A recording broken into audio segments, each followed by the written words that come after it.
This week on Technically Creative, we're sitting down with someone who knows LinkedIn from the inside out. Alicia Teltz worked at LinkedIn for years, and now she's founder of the Hype Department, a consultancy that helps people get the most out of the platform. But what makes her story so interesting to watch isn't just the insider knowledge, it's how she's putting it into practice herself. She's doing something that we've all heard before. She's growing in public.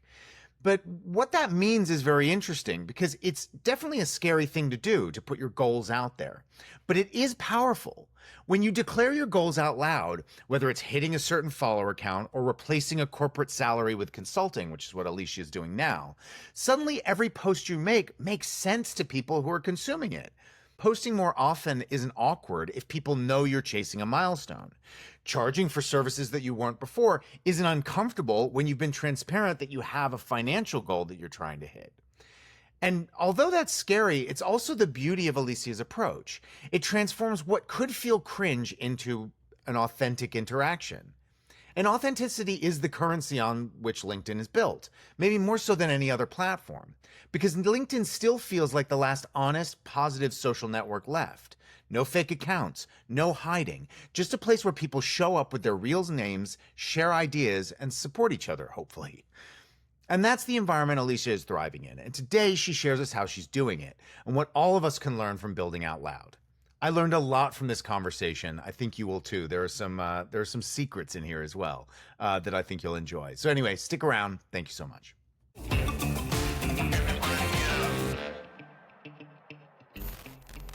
Alicia, I'm so excited and glad you agreed to do this. I've been following what you've been doing for quite some time, but thank you for coming on the podcast. I'm very excited to be here. Thank you for having me. Great. It's an absolute pleasure. To give a little context, you are the founder of a company called the Hype Department that you were previously at LinkedIn, and now you are on the beginnings of this journey and you're getting a lot of traction being a sort of LinkedIn consultant / influencer, if I'm allowed to use that term. Creator, however you'd like to call it. Great. Yeah. And I'm fascinated by the point you're at your journey because your trajectory has been phenomenal. Your experience, obviously, at LinkedIn is something you're drawing on a lot, but you've the last kind of 6 months, you've just left LinkedIn and now you're striking out on your own. How's it been? How's it going? Can you tell us about your journey? I'm so happy currently. Honestly, someone actually said to me, like, look, it's a honeymoon phase. Like, it will be over. Enjoy it whilst it lasts. But it's just like, I'm currently in this bubble. I really enjoy just not having a team meeting to go to, not a manager to report to. Like, I keep checking my phone and thinking like, oh, I need to check like my team's messages to make sure that my manager doesn't think I'm just like off work. Because I've been working in corporate for like 15 years and now going basically from like working for massive organizations to nothing, working for myself. But I absolutely love it. Still randomly moving your mouse even though you don't need to, just to... I think it just takes like a long time to break that habit. But I just love making my own decisions. The other day, I went to the gym at 10 a.m. and I was like, who else is at the gym at like 10 a.m.? Like I can make those decisions and I just absolutely love it. Like structuring the day how it feels good for you is just perfect. Yeah, that's great.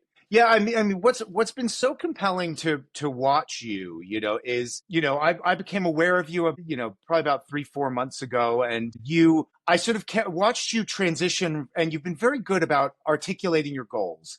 And I watched you transition from, you had set a goal while you were at LinkedIn of going from 2,000 followers to 10,000 followers. And then fairly immediately you set a new goal and you've been achieving those goals in public. And that goal was, I'm earning approximately 250,000 euros at LinkedIn. I want to completely replace that salary by becoming a LinkedIn consultant and an influencer. And you've been working to that goal out loud as well and publicly. And you just left LinkedIn, 3 weeks ago? I mean, so you are right at the beginning. A week and a half ago. Okay, right. I'm sure it feels like longer. It does.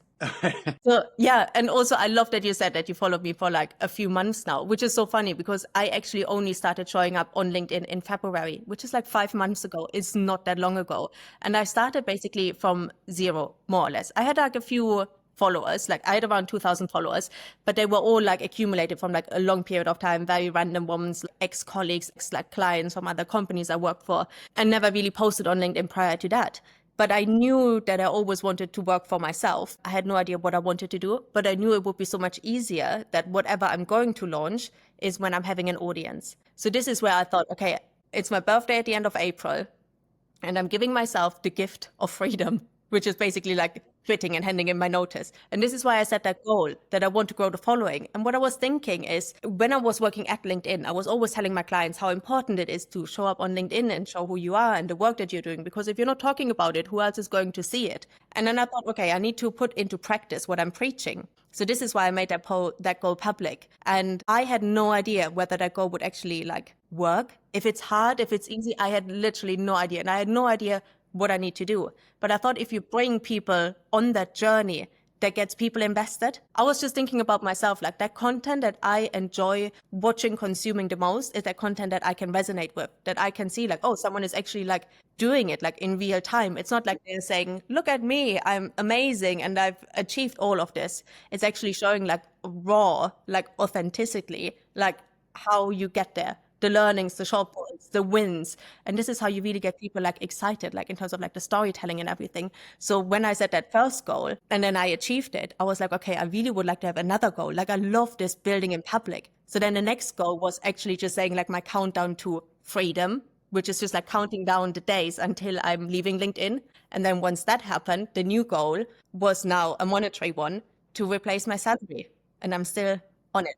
But I keep everyone in the loop. So let's see. Well, I think that, what I find so great about that is that I struggle with it all the time is the authenticity of showing up on these social media platforms. I sort of think of all of my most cynical friends reading my posts and going, God, Orlando really thinks he's someone now, or it's a really cringy place to be. And what I appreciate about you is that when you state that goal in public, anything you're then doing to achieve that goal is fundamentally authentic. And I think that that's what's been so nice about watching you do it is, seeing that goal at the end of the rainbow, I think makes a viewer go, I see why she did that. Oh, okay, cool. And that may not have been the natural way she would want to speak about this subject necessarily, but she is trying to achieve a goal. And so that's authentic to that goal. Yeah. And I'm being humble. I'm not, and I think why people sometimes feel like it's cringe posting on LinkedIn is like because they're pretending to be someone they not necessarily are, or they're not really necessarily like used to articulating. So if you're just thinking about posting on LinkedIn as if you're talking to a friend, it becomes much less cringy. It feels much more like, hey, I'm just sharing something with a group of friends. And this is what I was doing by being transparent about everything. I'm saying like, look, I'm just figuring this out. I have no idea what I'm actually doing, but I'm stumbling my way through it. And I'm also like, when I was on that journey, I was also like talking about that. I actually still feel cringe talking about it. Now I don't feel cringe anymore because the more you do it, the less cringe it feels. They always call it like a cringe mountain. You have to like climb the cringe mountain, and whoever is on that mountain with you, they will cheer you on. It's only those people on like base camp that will like talk about you, but they are way too fearful to ever climb the cringe mountain themselves. And once you're actually on the cringe mountain, then it's like the land of desire, but you have to get there. Well, that's very funny. It's true because I think that like the people who are at base camp, as you say, they're the people who sort of know you personally probably, or have worked with you or whatever else. And then you're trying to sort of show up and demonstrate value to others and try to be a bit of a, again, I cringe at the term thought leader or whatever those things are, but you're trying to deliver value online. And the people that then come, you reach this critical mass where more people are there that don't physically know you and haven't spoken to you in private and haven't been at your house at 2 a.m, drunk or whatever those things are. And then you reach this critical mass where more people are there who actually appreciate how you're showing up. And then you feel quite emboldened by that change in the group of people who are listening. I remember the first time someone commented on my post that I didn't know. And I was like, oh my God, like I made it. Like, it's so cool. Suddenly having someone that you don't know commenting, you're like, oh my God, I'm a celebrity. But it's exactly what you said. Like, we are always overthinking like what the people that we know might think about us. And we just call onto their own insecurities. They secretly probably thinking, oh, I would like to do what they're doing, but I'm not like bold enough to actually do it. So it's easier for them to just like talk a little bit negatively, but you just have to like blend that out and just do your own thing. And it will just get easier and easier as you go along. You just have to do it. Yeah. Well, that's fascinating. I mean, how do you coach people into that? I mean, I would imagine that the biggest blocker is the personal one, the battle they're fighting inside about the whole thing. How do you navigate that? Yeah, to be fair, the first hurdle is like getting people to understand the importance of personal branding. It's actually like getting their head to wrap around, like especially in the world of AI and everything. Like you need to show your value, you need to show who you are, what you do, what you can bring to the world, etc. And a lot of people need to understand this first, the importance of showing up. And when they actually do that, understand that, then it's like, okay, what steps can we put into place to make you feel comfortable showing up? And you don't need to go from like 0 to 100. This is also what I did on LinkedIn. Like I didn't just like suddenly like, bam, here I am, and like all the great visuals and this and that. And like I took it in stages. Like in the beginning, you can just like comment on other people's posts. You can reshare a post. You can put a post together that is about a book that you're reading. Like you can be very safe in the beginning. That doesn't feel cringy at all. That's not talking about you and being a thought leader. But like, for example, if you're a lawyer, you can just talk about like a book about law. I have no idea about law, but like something that is like related to your industry, you can start talking about this. And then slowly but surely you can put the spotlight more and more onto you, onto your storytelling, how you work with clients, etc. But you don't need to go from 0 to 100 straight away. And this is like how you slowly ease your way into it. Is the strategy fundamentally different going from 2,000 to 10,000 versus 10,000 and beyond? Yes and no. So in theory, yes, because LinkedIn is a platform where you have things in your own hands. It's in your control. The more time and effort you put in, the more you get out. Because you can comment on other people's posts, you can send connection requests, you can be active in your DMs, and you can post. Whereas on like TikTok or Instagram, etc., it's just all about content and then hoping that people like jump onto the content. But on LinkedIn, you can do a lot behind the scenes. And this is why it's important. If someone is like at a smaller number of people, you need to do a lot of work behind the scenes first. You need to mobilize your audience. You also see a lot of big creators. They have like 100,000 followers, but when they do post, they get maybe like 50 likes. And that is just purely because their audience is quite dormant. They're sleeping. Like you need to be really active on the platform in the background to get that engagement. And then when you have good engagement and you do post, the algorithm likes it because a lot of people are commenting, etc. And then it spreads it out to more people. So then you grow your audience.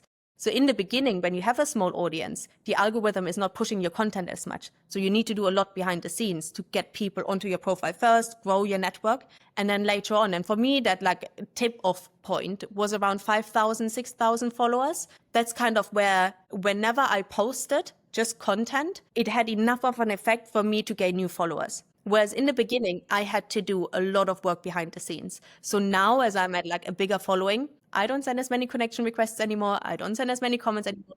If I were to do that, I know I would right now also grow faster, but I know I can scale back there a little bit, focus on other things. But for anyone who is still at like the smaller number of followers, do the work behind the scenes. There's like, I like to call it like the 20-20-20 method. I should like trademark it. Maybe that should be like my thing. But I always Yes, say I've like, heard you talk about this. Yeah. Dig into it. This will be your I hope we can be your official launch platform for this. And let's hope so. Yeah. Let's hope so. But I try to make it like really like actionable and easy for people. And so I'm thinking like take 1 hour a day. If you're serious about growing on LinkedIn, take 1 hour a day to focus on LinkedIn.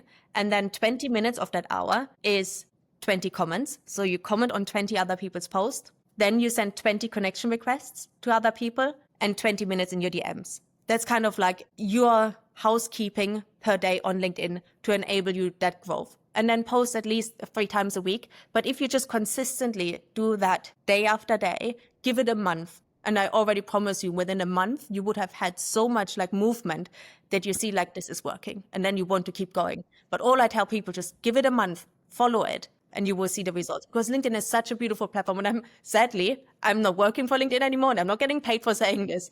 But it is a brilliant platform to do business. And it's so still like only 1% of all users, like it's 1 billion users, only 1% are actually posting on LinkedIn. So that means if you are showing up consistently, you are so quickly in the top 1%. Like no other social media platform you can stand out that easily. And that's not just like for the white collar workers, the ones that are just like laptop based. If you're a hairdresser, like there are no other hairdressers on LinkedIn. If you show up talking about your hairdresser business, you instantly stand out. You will do so well. But it's the challenge to actually like get people to understand this. Yeah, I think across a lot of platforms, consistency really is key. And I think especially on LinkedIn, it's key because you're looking for somebody who's professional. You're looking for somebody who, when they set their mind to a task, they're going to achieve it. And so that they might be a good person to hire to achieve tasks. It's that consistency is incredibly valuable, I think, especially on LinkedIn.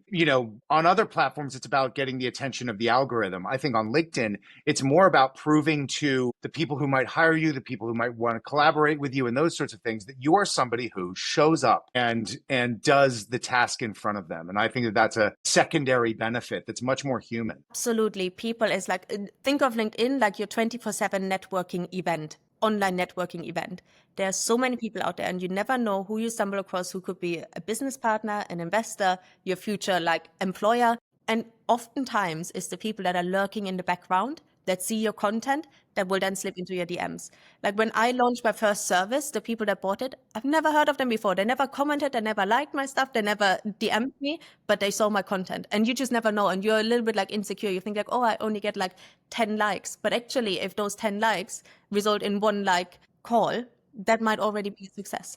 I got 2 clients in the last 2 months. So a client a month who got LinkedIn, reached out to me on LinkedIn, said, it looks like you're doing so well. You guys are doing so much. So it was clear that they had been seeing things for the last 6 months. I mean, things that they were referencing that I was talking about back in January, they were referencing, never liked anything, never messaged me, never liked anything, never commented, never anything. And you realize that the impressions you're getting is happening on a much deeper level. And I think that, certainly for the first few months, we weren't getting anything, but now we've really started to see it become a significant upper pipeline, sales tool for us. Nice. I really like that. How often do you post on LinkedIn? I post 3 times a week, which Really? I know you say is the minimum, but yes, I'm still doing the minimum.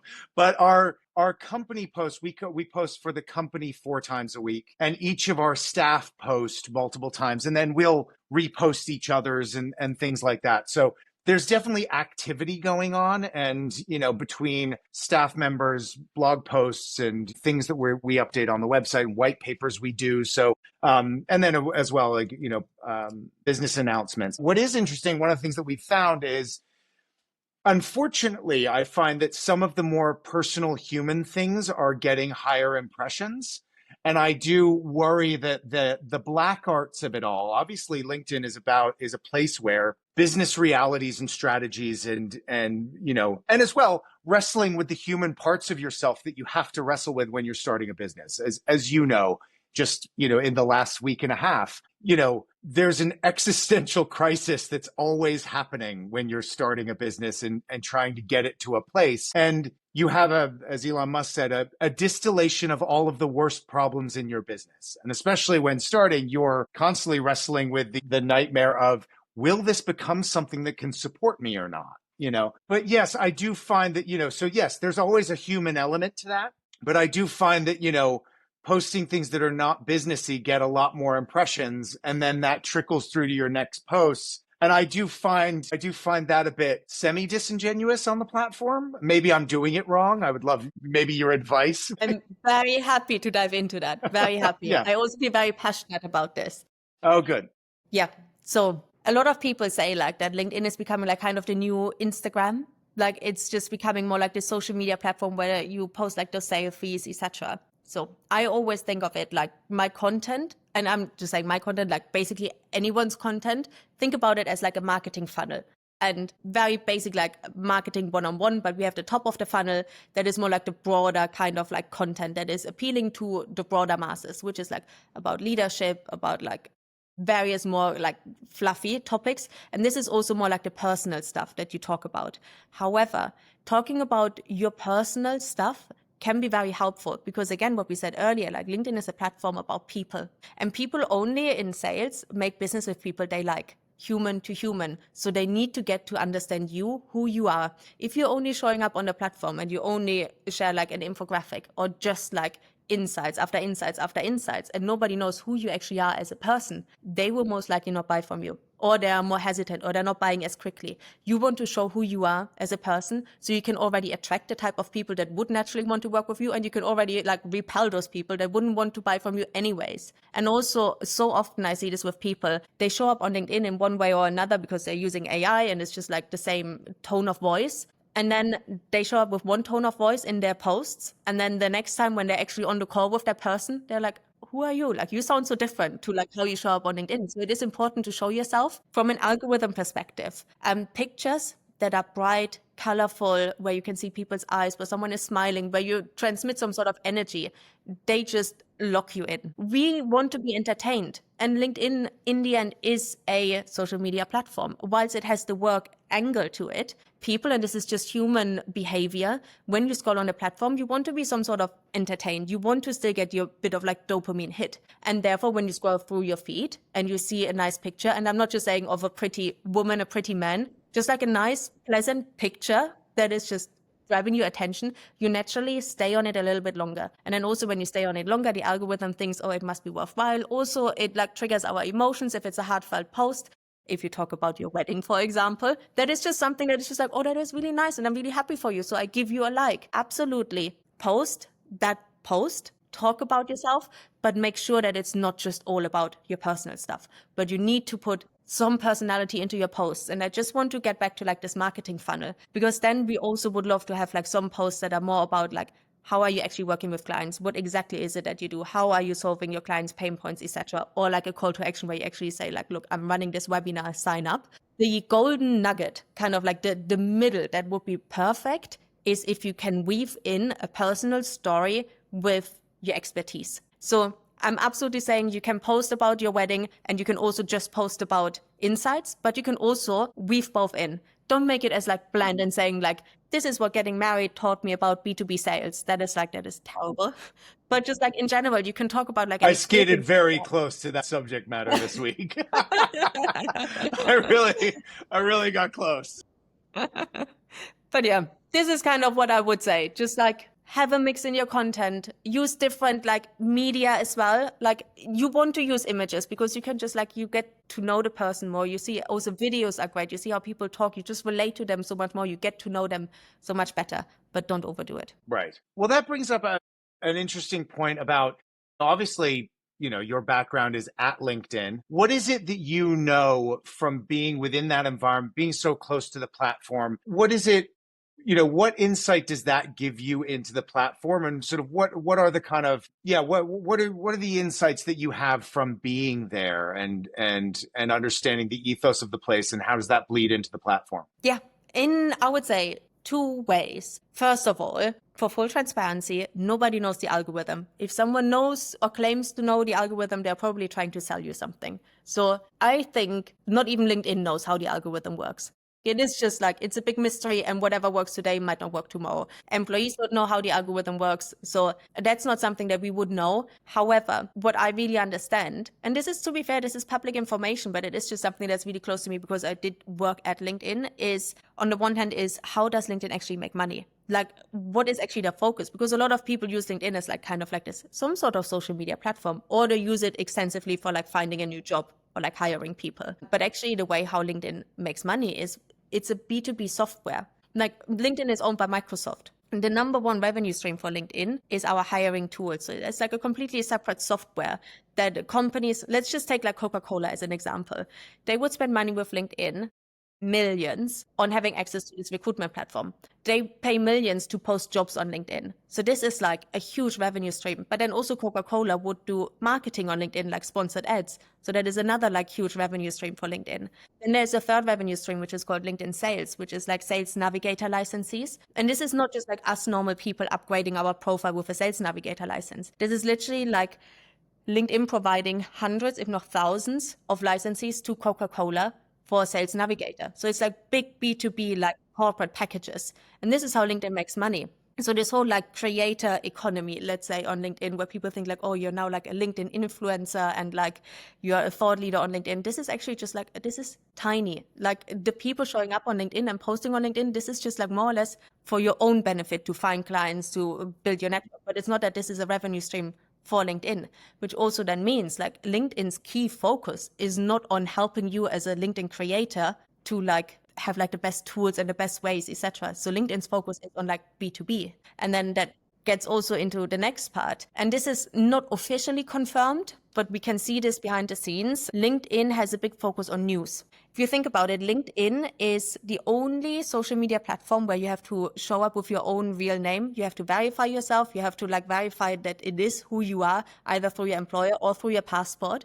So that means you can't hide behind like AI. It can't be a double profile. It can't be a nickname. You are a real person. So that means the distribution of news of like today's events can be distributed through a platform like LinkedIn. Because if you think about X or like any other platforms, like you can't really trust the information that is being spread. However, on LinkedIn, it is all a little bit more real because it's real people and people know it is a real person saying X, Y, Z. So they're focusing a little bit more about like that news distribution. And then also thinking about it in terms of the algorithm. If you post about recent events, the algorithm, if you post something that says like today, recent, yesterday, if you reference external sources, there's like this myth around like if you put an external link into your post, it will not perform well. That's rubbish. Yes, I've absolutely heard that. And I've been staying away from it. And like I've been taking screenshots and putting it in rather than an external link. That's fascinating. So that's not true. I'm busting this myth. I thought so previously as well, but it has now been confirmed by internal LinkedIn sources. Initially, we all thought LinkedIn doesn't want you to go off the platform. So this is why we all said like, oh, don't put in like external links. But actually, they really want you to reference reputable external sources. I am not sure, and I don't think anyone else really knows whether they know and prioritize in the algorithm if you use like the World Economic Forum, for example, or like Forbes, or like, you know, like a more like. So maybe your personal blog might be a little bit downgraded, but if you're linking to the New York Times or, you know. So, that's what I'm saying, right. But also I have no proof. Like I just want to say I have no proof. This is just my logical thinking. Okay. But in general, what we can see in terms of like, there are some like algorithm reports out there. Nobody knows the algorithm, but it's just like people analyzing lots of different posts. They are saying actually, if you put in external links, it does not devalue it. And as I said, like LinkedIn internally also said, you can absolutely put in external links. So what they really want is like, they want recent takes on events that are happening. So if you want to position yourself as a thought leader, so think about how can you craft your posts around recent events with your own views on it, with your own take, with your own lens, with your own expertise. That's perfect. And this is also, you know, you have this like top voice badge, the blue badge that a lot of people are really chasing and would love to have. They're being handed out by the LinkedIn news team, like the LinkedIn editorial team. And this is exactly the type of criteria they're looking for in content in order to hand out those badges. Like reviewing recent events, put your own lens to it, your own expertise. You're very much showcasing that you're an expert in XYZ field and you consistently apply those rules. Wow, that's fascinating. So you heard it here first. We no longer have to put links in the comments. Is that what you're saying? That's what I'm saying. Fabulous. That's great news. Well, it's good news, isn't it? I know. That's a real scoop. We don't get a lot of scoops on this podcast, but I feel like that's a big one. I mean, speaking of that though, like, you know, I don't want to put you on the spot, but I would love to at the same time. Let's see what happens. What are the three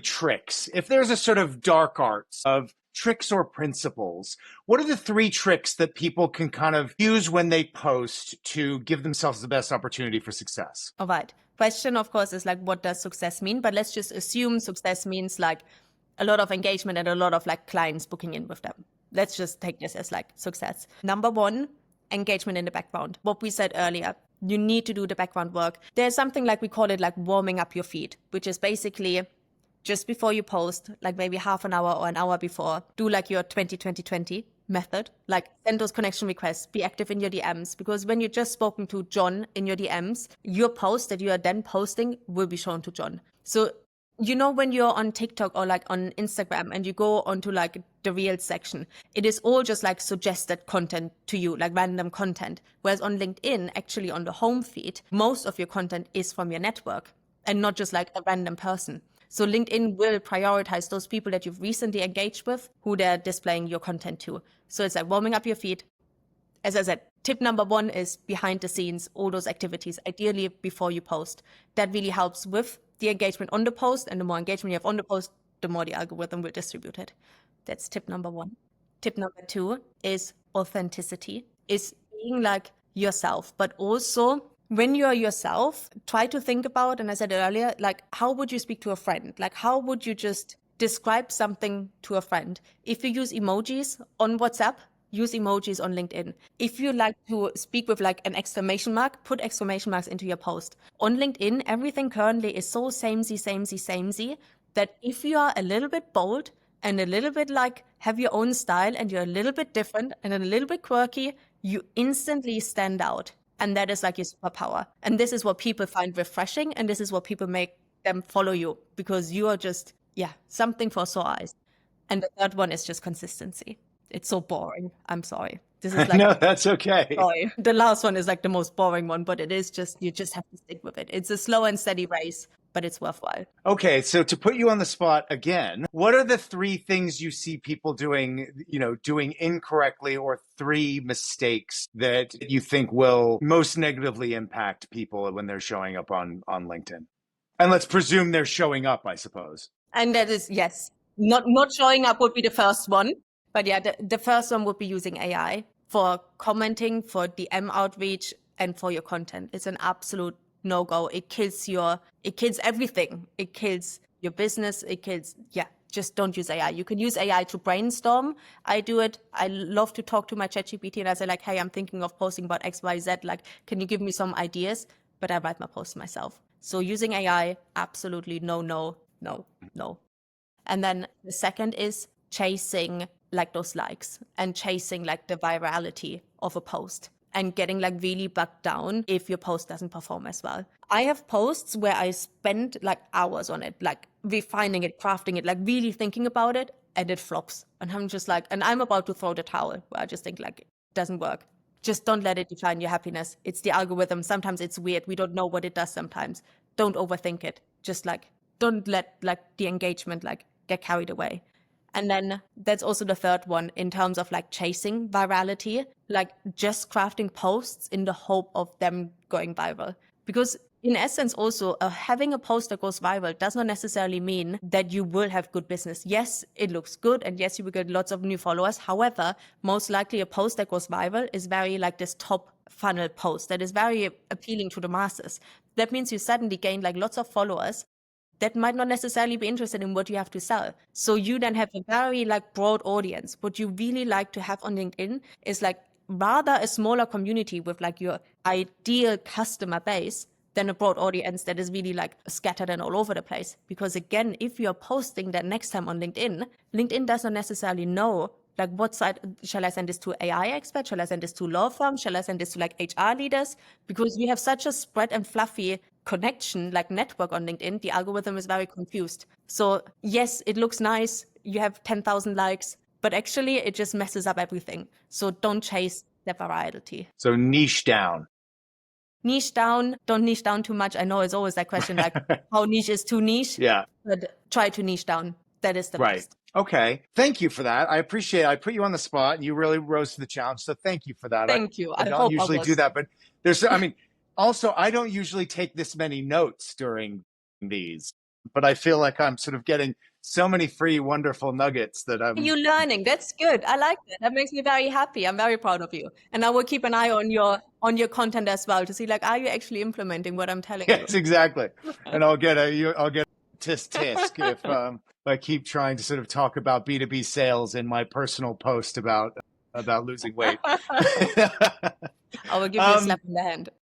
Thanks. So I'd really like to talk about your journey, just out of deep interest in these goals that you're setting and your journey on it. You've been really terrific about staying very human with it all. And like I said, that authenticity really shines through. But I think that what's very interesting is watching how you're rolling that out. And, you're really very actively right now moving from general influencer improvement, going from 2,000 followers to 10,000 followers. I think you're up to your significant milestone recently. I hit 20,000 2 days ago.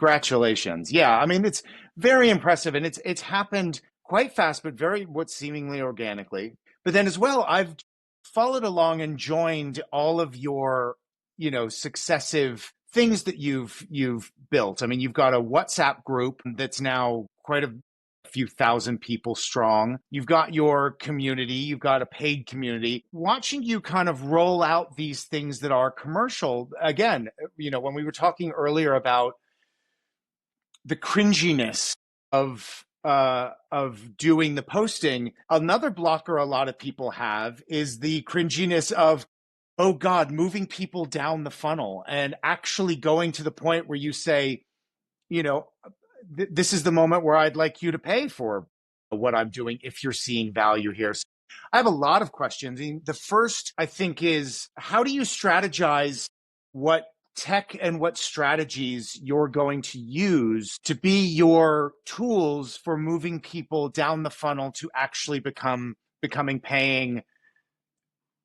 the first time they pay, which is, for maybe your groups or subscriptions, but then as well moving to proper paid client relationships. How do you strategize for that? And then how are you doing it? Yeah. That might be too big a question. I'm sorry. That is absolutely fine. And just a massive disclaimer, I'm not an expert. I'm on this journey. We will see what's going to happen. So for anyone who is listening, this is my chaotic way of doing things. Maybe it works out. We shall see. It might not. So we also shall see.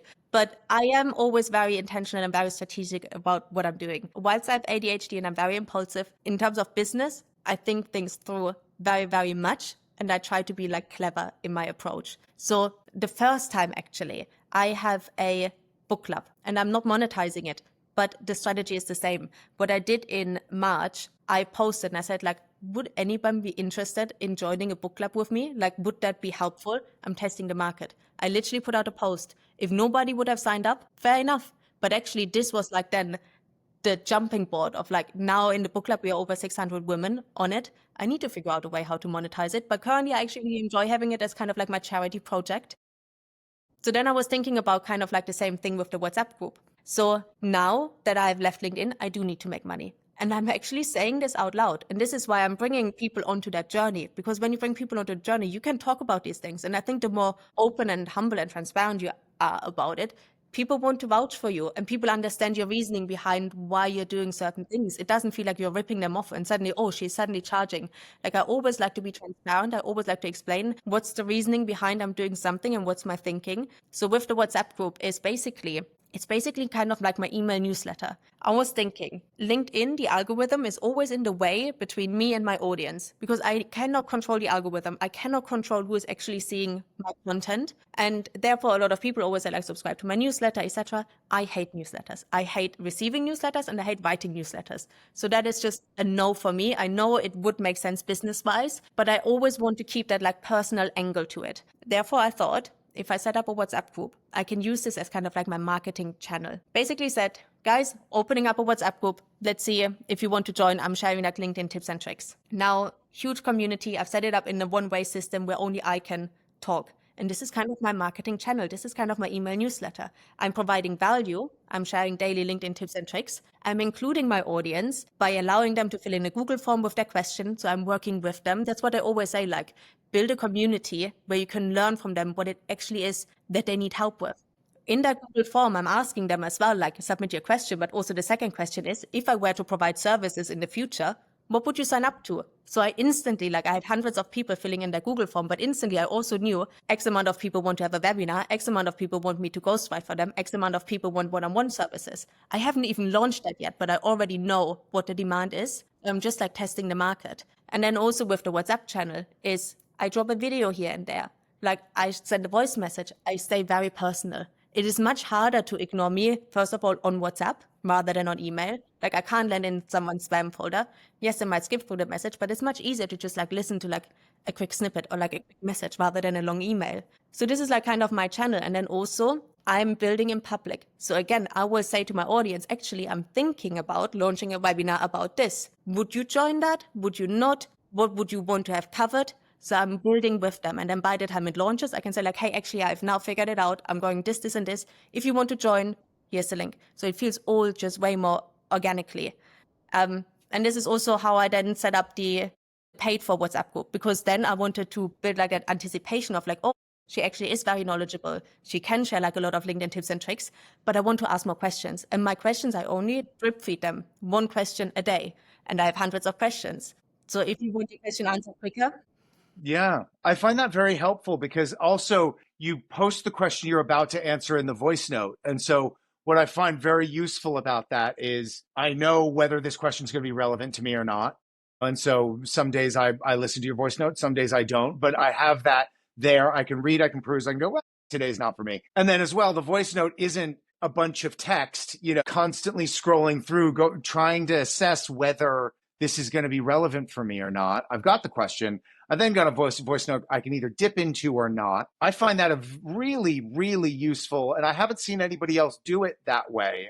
I'm really, just from a respect of my time as a listener, I find that really useful. yeah, I love that you say that, because that is exactly what I had in mind. When I do videos, and I only do videos every now and then, because one, I don't want people to like have a lot of storage taken away with my videos, but also when I post videos, I put captions in it already. I'm not just like recording on WhatsApp.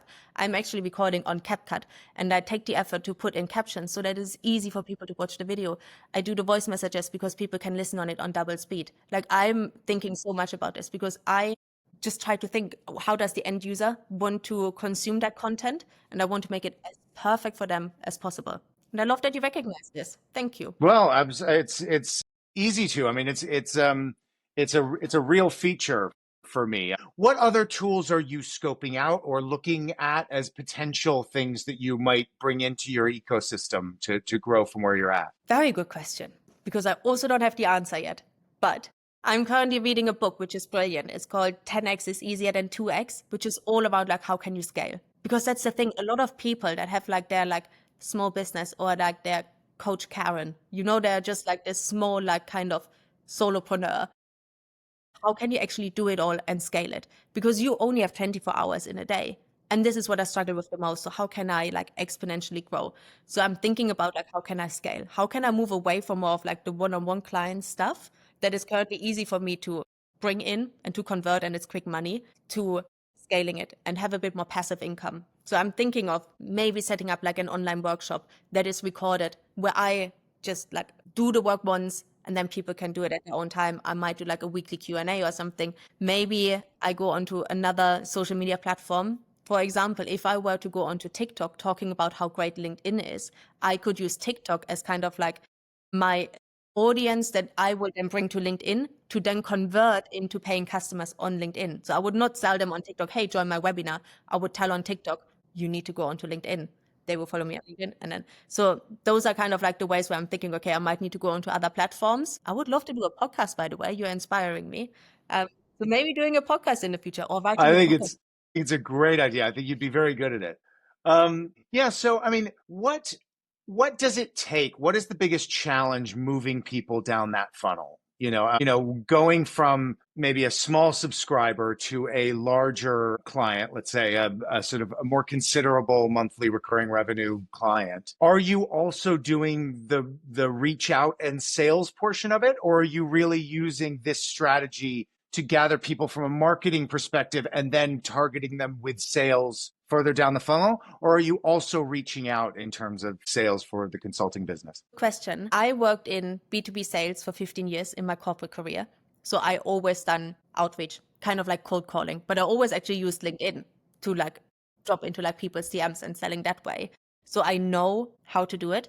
And in certain circumstances with certain clients I work with, that's the strategy they need to pursue. Also, if you are having a smaller audience, that might be the way you need to do it. However, also, this would be a whole separate podcast episode on how to do it and mistakes to avoid.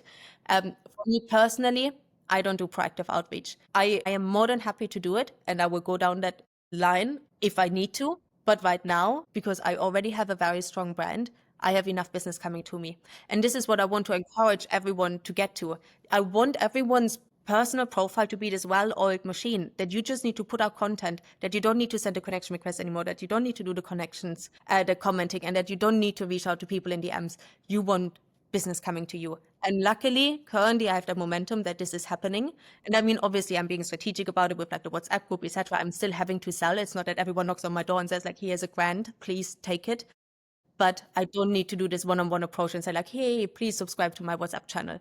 So luckily, I don't need to do that right now, and I want to get everyone to get to that stage. But there are also good ways to do it. Right. And so right now, if somebody reaches out and says, I'm looking for a consultant and whatever else, are you doing anything to transition them into that buying place, or are you just fielding requests and saying these are my rates and things like that? Or do you have any technological mechanisms or personal mechanisms for actively moving people, or is it all just kind of passive reach outs at the moment? So I have a stand store. It's like a new software. It's like a new kid around the block. So I was just like checking it out. A stand store?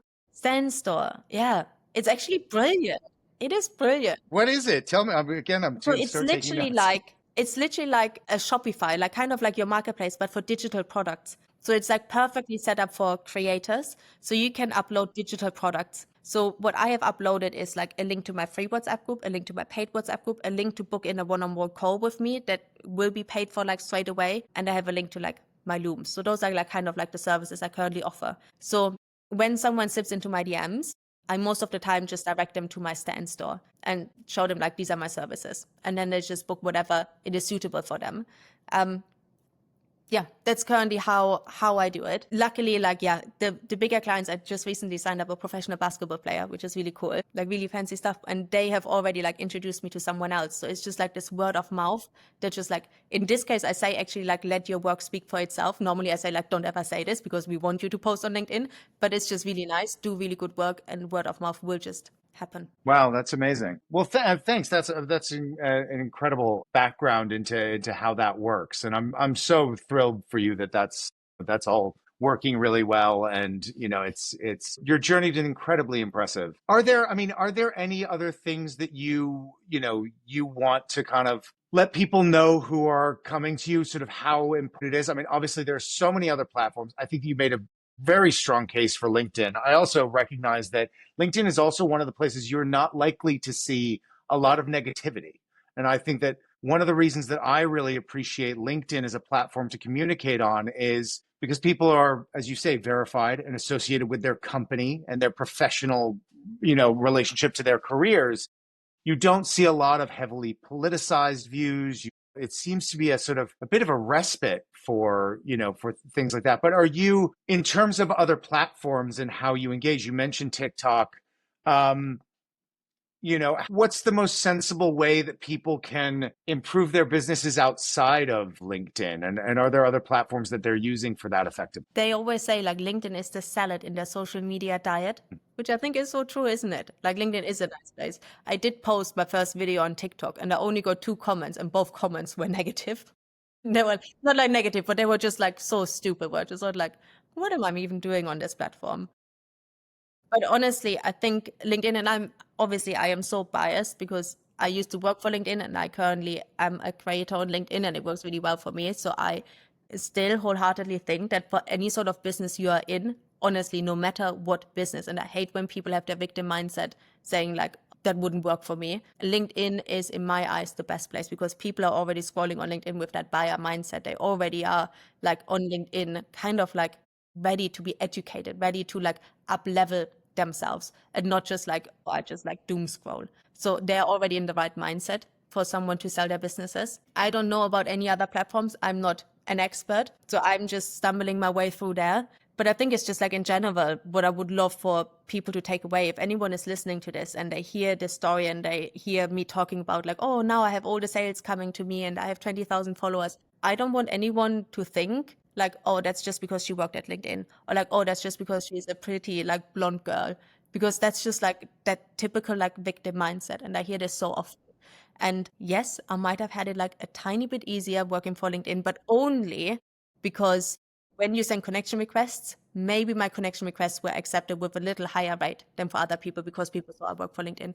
But other than this, I worked at LinkedIn for 2 years before I even posted and nobody followed me. So that is just like, that is not the excuse. And there are also so many people out there on LinkedIn that perform incredibly well that are not female and they don't have blonde hair and they're not like pretty in like the eye of the beholder or like the beauty standards. So I just want people to think like it is possible for anyone to set themselves up on LinkedIn if they follow just like the right strategy and stay consistent with it. It's possible for anyone.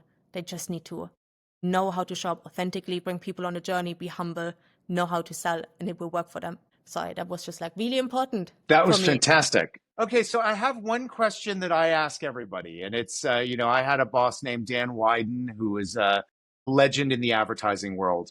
And he had this quote where he said, "You're useless to me until you've failed big at least twice." And I just always thought it was a very comforting thing as a young person coming into an industry. You're like, okay, my first two failures are going to be written off. And I think that, and as well, he always implied that they should be big failures. And I think that that's really great. And so I wonder, can you remember, and would you be willing to admit, a time where you failed, as big as you can remember, and what you learned from it?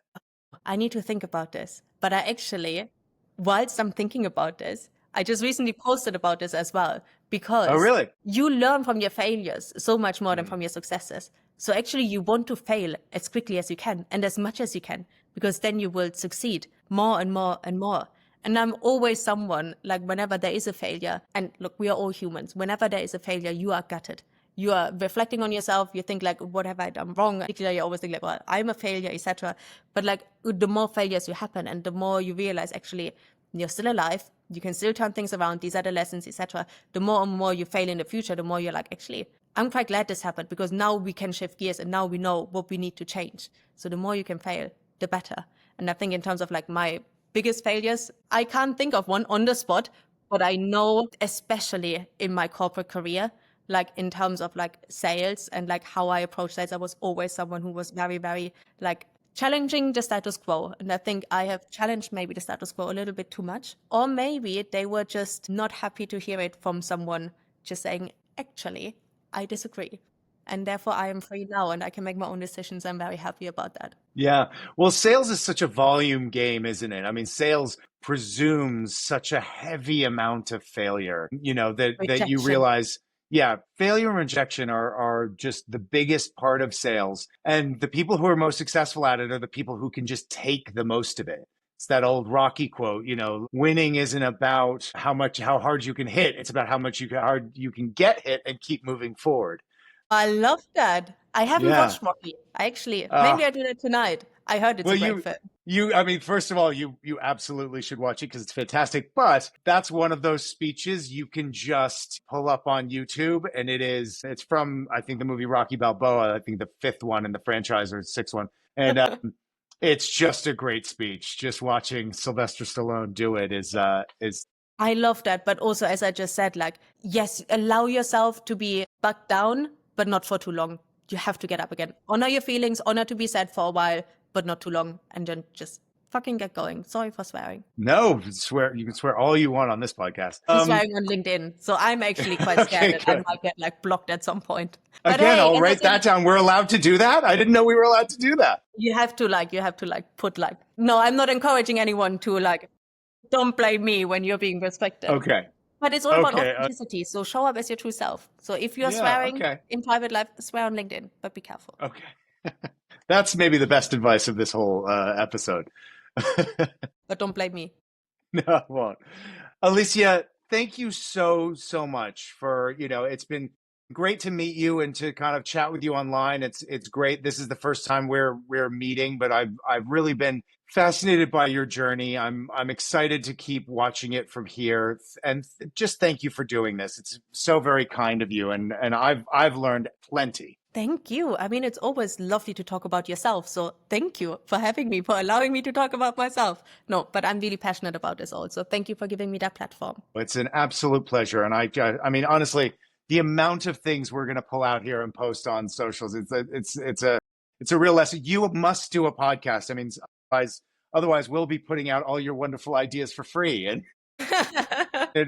you should be the one doing that at very least. I want to call it LinkedIn Idiots. I would love that. I think it's a great idea. Yeah. Well, watch this space. Absolutely. Well, I'm avidly watching for sure. But thank you so much for spending the time with us and for all of your insights. And as well, thank you for, a part of your community. I really enjoy being a part of it. I really appreciate the way you're showing up. It's very inspiring to me.